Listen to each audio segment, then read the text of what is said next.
Knowledge is of two types. One is the religious knowledge and the other is worldly knowledge. It is compulsory, it is fard, that every Muslim should see to it that he gives the basic religious knowledge to his children. That's his duty. Otherwise, he'll be responsible on the day of judgment. Since he is the father or she is the mother, it's the duty of every Muslim to see to it that to the children, they give the basic knowledge of the deen. Number one is Tawheed, the oneness of Allah subhanahu wa ta'ala. What is the meaning of Tawheed? Who is Allah subhanahu wa ta'ala? The worst sin is shirk. Number two is Salah, how to offer Salah, the basics of it. Number three is Zakat, that every rich person who has a saving of more than the nisab level, 85 grams of gold, every lunar year should give 2.5% of that excess wealth in charity. Tawheed is there. Praying minimum 5 times a day. Zakat, 2.5% of excess wealth in charity every lunar year. Saum, fasting in the month of Ramadan. In the month of Ramadan, abstaining from food, drink and sex from dawn to sunset. And Hajj, if you have the means, the health and the money, at least once in a lifetime, perform Hajj. That is pilgrimage to the holy city of Makkah and Mina, Arafat, all the Arkan. At least once in a lifetime. These are the basic teachings which is fard, every parent should give to the children. And as much as you can of the Islamic knowledge, the better it is. But the basic is minimum faraid. The other type of knowledge is the worldly knowledge. Again, the worldly knowledge can be divided into two types. That worldly knowledge which gets you closer to Allah subhanahu wa ta'ala. That worldly knowledge which makes you understand the Quran and the Hadith better. That worldly knowledge which makes you understand and implement the Sharia better.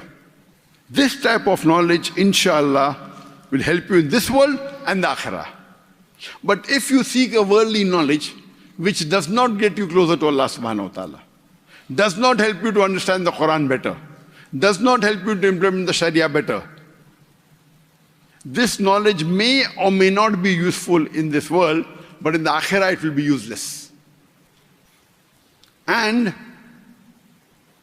today we find that we look up to the Western society for education. And most of the people today think, Muslims and non-Muslims both, that the best profession is that of a doctor, medical doctor. Most of the people think. Even being a medical doctor, depending upon how you put that knowledge to practice. If by acquiring that knowledge, you are saving the lives of hundreds and thousands of human beings, that's good. But if you're using that knowledge, for example, to do abortion, to save the people who have done zina, fornication, adultery, and hide their sin, then this knowledge is not good. So every knowledge you acquire, it also depends upon how you utilize it.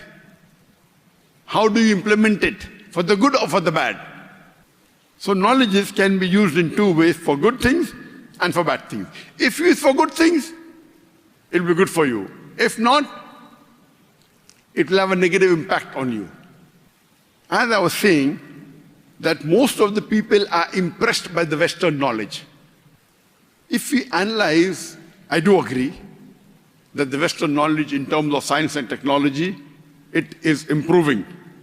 But where it comes to morality, to modesty, sobriety, it's declining.